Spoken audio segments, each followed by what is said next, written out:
이 시간 환난 날을 기다립니다 라는 제목으로 함께 말씀을 살펴보려고 합니다. 우리 크리스찬들은 흔히들 우리의 인생을 광야로 비유하곤 합니다. 광야, 메마른 그 땅. 지금 내 현실이 어려울수록 인생 광야라고? 생각만 해도 답답해집니다. 인생이 광야라니. 근데 여러분, 혹시 광야 가보셨나요? 솔직히 저도 이스라엘이나 이집트의 광야라는 곳을 가본 적은 없습니다. 대신에 비슷하게 비유가 되는 사막은 가봤어요. 광야랑 우리가 비슷하게 생각하는 거로 사막이 있는데, 사막이랑 광야 혹시 무슨 차이인지 아시나요? 언젠가 국민일보에서 사막이랑 광야랑 똑같은가 다른가 무슨 차이인지 이렇게 정리를 해주더라고요. 그 메마른 땅에 사계절이 없고 계절이 건기랑 우기죠. 우기 때 비가 내리며 푸름이 다시 되살아나고 오, 농사 지을 수 있겠는데가 되는 땅은 광야. 아무리 우기라서 비가 내려도 여전히 메마르고 아무 소용없는 땅은 사막, 그렇게 구분을 합니다. 제가 대학생 때 세계에서 두 번째로 크다는 타클라마칸이라는 사막을 가본 적이 있습니다. 타클라마칸, 중국에 있는데요. 그 사막의 이름의 뜻은 불모지, 쓸모없는 땅이라는 뜻의 위구르 타클리마칸에서 유래한 이름입니다. 이름 그대로 또 세계에서 두 번째로 큰 사막이기 때문에 가보면 휑하니 아무것도 없습니다. 그곳은 너무 뜨거워서 근처 마을에서 분명히 내가 마트 냉장고에서 꺼낸 지 얼마 안 된 냉수인데 냉수가 없고 온수가 내 손에 들려 있습니다. 그런 곳이에요. 저를 포함한 9명의 일행이 그 사막에 한 30분 남짓 잠깐 들어갔다 나왔는데, 그 9명 중 3명은 땅이 어찌나 뜨거운지, 왜 신발에 밑창이 있고 발등이 있지 않습니까? 이제 본드로 붙이는데 그 본드가 녹아서 신발의 밑창과 발등이 악어처럼 입을 벌리는 그런 일이 있었습니다. 감사하게도 우리 인생은 아무리 우기에 비가 내려도 반응하지 않는 사막이 아니라 광야의 비유가 됩니다. 우기 때 은혜의 비가 내리면 푸르름이 살아나고 열매가 맺힙니다. 그래도 지금 내가 보내는 시간이 고난의 연속일수록 인생은 광야와 같다라는 말은 그래도 마음에 들지는 않습니다. 이제 그만 이 울퉁불퉁하고 메마르고 척박한 이 고난의 광야와 같은 이 인생을, 광야의 이 시절을 벗어나고 평탄하고 상쾌한 꽃길 같은 날을 걸으심이 간절하실 줄로 압니다. 그런데 성경 속의 한 인물은 하나님께 기꺼이 내가 환난 날을 기다립니다 라며 찬양합니다. 자신에게 닥칠 고난이 두려울 텐데 오히려 노래하며 그날을 기다린다? 이 사람은 누구이며 어떻게 이런 일이 가능했을까요? 오늘 말씀을 통해 하나님 앞에서 고난의 날들을 소망 중에 보내는 우리가 될 수 있기를 소망합니다. 참고로 오늘 본문인 하박국은 굉장히 독특한 선지서입니다. 하나님께 받은 말씀을 선지자들이 다시 전하는 게 보통입니다만, 하박국이라는 이 선지서는 거꾸로 선지자가 하나님께 질문을 먼저 올려드리고 답을 듣습니다. 그것을 기록한 게 1장, 2장이고요. 또 그 이후 하나님께 찬양으로, 기도로 다시 올려드리는 구성이 마지막 3장입니다. 또 1장, 2장은 하나님께 질문을 드리는 것이 굉장히 철학적이고 신학적인 반면 3장은 일종의 기도문, 찬양, 시이고 문학적입니다. 물론 3장에도 나름의 논리가 없을 수는 없으나 시적이고 찬양적이고 기도적이니만큼 오늘의 본문은 여러분의 감정을 최대한 이입하시고 나름의 이미지를 잘 떠올리며 묵상하시면 더 정확하고 깊게 오늘의 본문을 보실 수 있을 줄로 압니다. 먼저 오늘 본문에 해당하는 하박국 3장 16절 말씀 함께 읽겠습니다. 시작. 내가 들었으므로 내 창자가 흔들렸고 그 목소리로 말미암아 내 입술이 떨렸도다. 무리가 우리를 치러 올라가는 환난 날에 내가 기다림으로 썩이는 것이 내 뼈에 들어왔으며 내 몸은 내 처소에서 떨리는도다. 아멘. 16절 맨 처음에 내가 들었으므로, 하나님께 어떠한 말씀을 들은 하박국 선지자는 그 내가 들었으므로 들은 말씀 때문에 창자가 흔들렸고 입술이 떨렸고 뼈가 썩어 들어간다 합니다. 마지막에는 몸이 처소에서 떨린다는 건 다리가 후들거리는 떨림을 뜻합니다. 하나님께 무언가 말씀을 듣고 나니 다리가 후들거려서 제대로 서 있지도 못하겠다는 겁니다. 하박국이 들은 말씀이 뭘까요? 앞서 하박국 1장, 2장 내용을 요약해보면 이렇습니다. 하박국의 첫 번째 질문, 왜 우리 남유다는 율법이 해이하고 우리나라는 정의롭지 못하고 악인이 의인을 괴롭히고 협박하고 둘러싸게 되었습니까? 이에 대한 하나님의 답은 그거 이웃나라 바벨론을 통해 심판이 임하는 것으로 해결해 줄게 였습니다. 참고로 바벨론은 하나님을 아예 안 믿는, 율법이 뭔지도 모르는 나라죠. 두 번째 질문을 던집니다. 아니 하나님, 우리 남유다의 악함을 해결하시는 방법이 우리보다 더 악한 바벨론으로 우리를 치신다고요? 이 두 번째 질문에 대한 하나님의 답변은 그 바벨론도 심판하시며 하나님께서 온 세상을 다스리심을 드러내게 될 거다. 다만 의인은 세상이 어떠하든 오직 믿음으로, 세상의 어떠함을 넘어 오직 믿음으로 산다는 것이었습니다. 결론적으로 하박국의 조국 남유다의 바벨론을 통한 멸망이라는 이 하나님의 심판이 반드시 거쳐야만 하는 과정이 된 겁니다. 바벨론을 통한 나의 조국의 심판이, 전쟁이, 패배가, 예루살렘의 함락이, 약탈이, 수탈이, 고난이, 그리고 환난이 확정되었습니다. 차라리 몰랐으면 모르니 속 썩을 일이 없겠습니다만 머지않은 그 재난이 하박국 선지자처럼 이제는 알게 되었고 보이고 들리는 입장에서는 장차 다가올 그 환난을 아무리 각오를 해도 창자가 흔들리고 뼈가 썩고 다리가 후들거린다, 아무리 각오를 다져도 그렇지 않겠습니까? 그런데 장차 닥쳐올 고난, 환난날에 대한 하박국의 고백이 어떤가요? 환난날을 내가 기다림으로 라고 16절에서 말씀합니다. 물론 그 환난날을 기다리는 그것 때문에 뼈가 썩지만 그래도 환난날을 기다린다 합니다. 어떻게 이런 각오가 가능할까요? 본문 16절을 다른 번역본들로 읽으면 그 의미가 더 자세하고 분명합니다. 한 예로 새번역 성경으로 제가 읽어드리겠습니다. 그 소리를 듣고 나의 창자가 뒤틀린다. 그 소리에 나의 입술이 떨린다. 나의 뼈가 속에서부터 썩어 들어간다. 나의 다리가 후들거린다. 그러나 나는 우리를 침략한 백성이 재날당할 날을 참고 기다리겠다.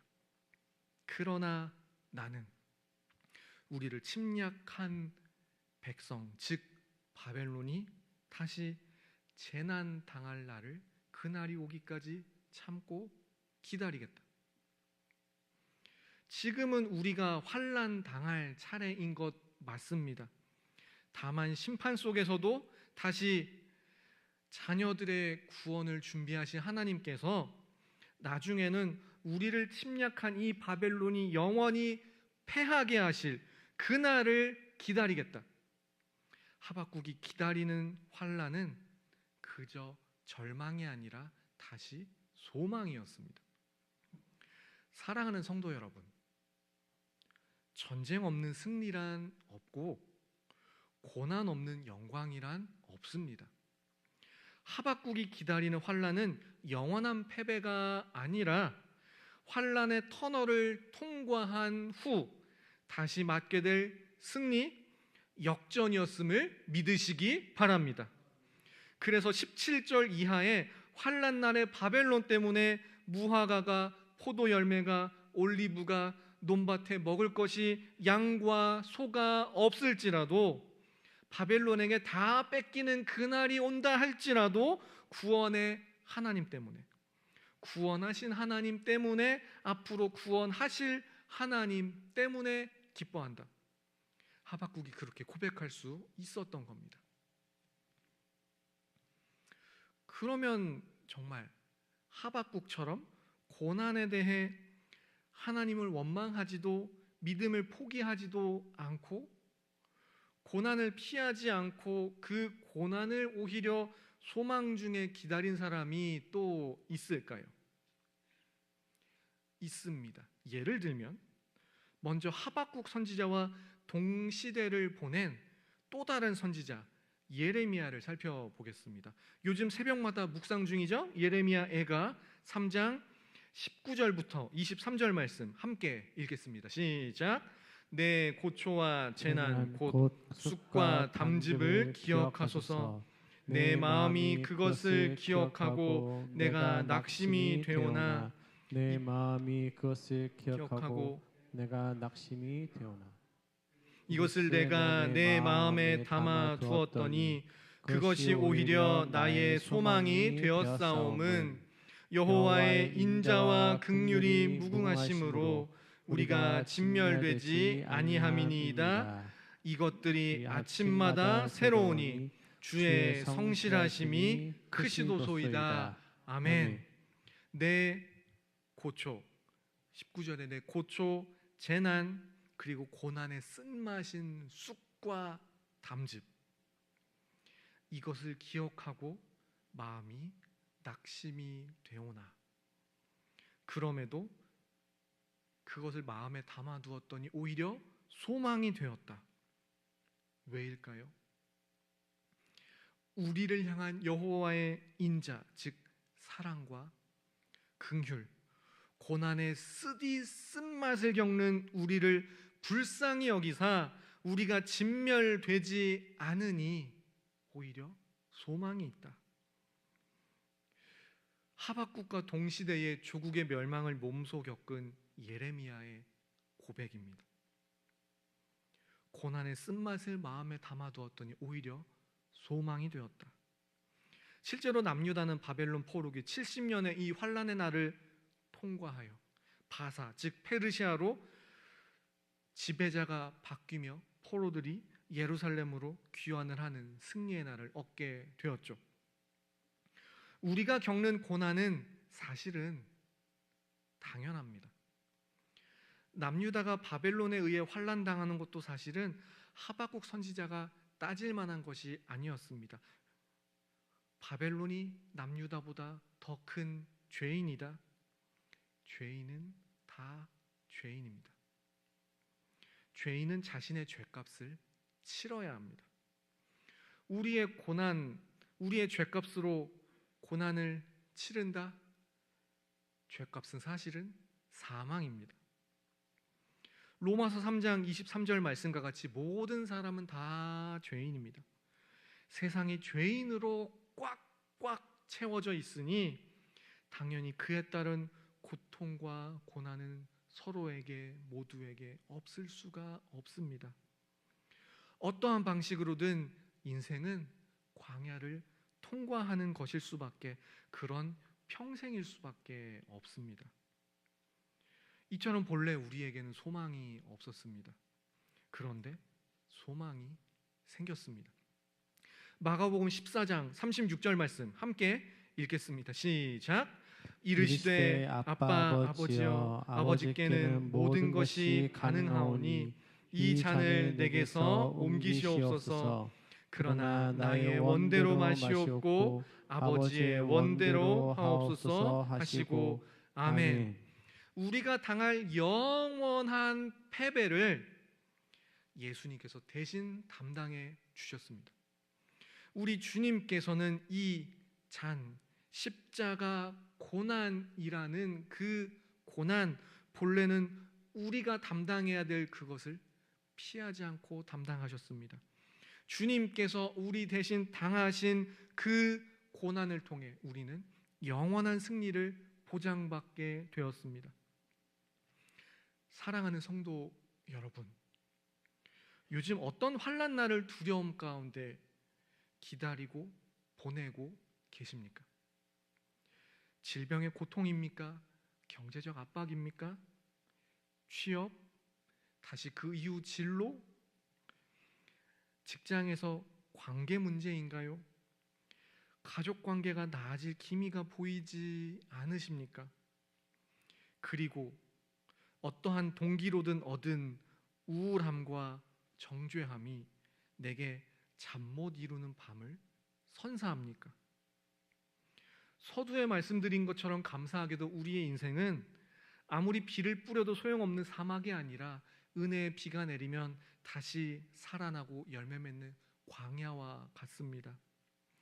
메마르고 척박한 땅을 때로 지나지만 다시 우리를 향한 하나님의 사랑이, 우리를 불쌍히 여기신다는 그 긍휼이, 은혜의 단비가 우리를 침략한 마치 바벨론과 같은 삶의 문제들에게, 그들에게서 다시금 승리를 맛보고 하나님을 생생하게 경험하게 될 줄로 믿습니다. 우리를 침략한 백성 바벨론과 같은 크고 작은 삶의 문제가 오히려 예수 그리스도의 이름 앞에 패배하게 됨을 경험하는 우리 모두가 될 수 있기를 소망합니다. 말씀을 정리합니다. 저는 처음에 사막 이야기를 꺼냈습니다. 광야는 우기 때 비를 맞고 풀이라도 나지만 사막에서는 결국 뭐가 살 수가 없습니다. 그런데 제가 처음에 말씀드린 그 타클라마칸 사막이라는 곳이 세계사에서 이렇게도 불립니다. 실크로드. 과거의 영광이긴 합니다만 역사상 그 메마른 땅에도 나라가 있었습니다. 그 모래와 메마름이라는 험악함을 통과하여, 그 고난을 통과하여 누군가는 이득을 취한 무역로였습니다. 주께서 일하신다면 우리는 광야가 아니라 사막이라도 통과할 수 있습니다. 저는 지금까지 어떠한 고난의 문제를 뛰어넘고 해결의 결말이 보이고 승리를 맛볼 것을, 결국엔 승리할 것을 말씀드렸습니다만 더러 이것이 내 삶에는 적용되지 않는데 하는 분도 있으실 줄로 압니다. 한 예로, 병은 치료의 여지가 있습니다. 그러나 장애라는 것은 평생 안고 살아가야 하죠. 치료 개념이 없습니다. 장애에는요. 나 자신이 사고로, 우리 자녀가 태어나고 보니 평생 본인 스스로와 가족들이 그 장애를 감당해야 한다면 끝이 없죠. 문제 해결이라는 게 없습니다. 심각한 무슨 장애는 그렇다 치더라도 나나 우리 가족 안에 있는 어떠한 연약함, 그 문제에 대해 마치 평생의 문제로 짐을 지고 십수년, 아니 수십 년 끌어안고 여전히 기도하며 사시는 분도 혹시 계시지 않습니까? 기도하다 이제는 해결 못하겠다, 그냥 평생 짊어지고 가야 하는구나. 그런 분들은 이 환난 날을 이미 거쳐가고 끝이 안 보이는데 어떻게 살까요? 고린도전서 15장 57절과 58절 말씀 함께 읽겠습니다. 시작. 우리 주 예수 그리스도로 말미암아 우리에게 승리를 주시는 하나님께 감사하노니 그러므로 내 사랑하는 형제들아 견실하며 흔들리지 말고 항상 주의 일에 더욱 힘쓰는 자들이 되라. 이는 너희 수고가 주 안에서 헛되지 않은 줄 알미라. 아멘. 먼저 사망과 마주하셨고 그 사망 권세를 이기신 예수님 때문에 우리에게 영원한 승리를, 영원한 하나님 나라의 소망을 주신 하나님께 감사하십시오. 그리고 삶이 고단할수록, 평생 안고 온 삶의 문제, 과제가 있을수록 그 영원한 하나님 나라라는 것이 그러한 사람에게 더욱더 소망으로 다가올 줄로 믿습니다. 다만 하나님 나라에 도착하기까지 흔들리지 않고 주의 일에 힘쓰는 우리가 될 수 있기 바랍니다. 믿음은 나의 환난 날을 믿음으로 받으며 최후 승리를 기다리는 것입니다. 믿음은 나의 그 환난 날을 그 믿음이라는 것으로 받으며 최후 승리를 얻기까지 그날을 기다리는 것입니다. 그날, 오늘 본문 마지막 19절 말씀과 같이 우리의 발을 사슴과 같게 하사 우리가 하나님께 영원히 감사하며 찬양하며 마음껏 춤추며 뛰게 하시는 마지막 날을 소망 중에 바라보는 우리 모두가 될 수 있기를 소망합니다.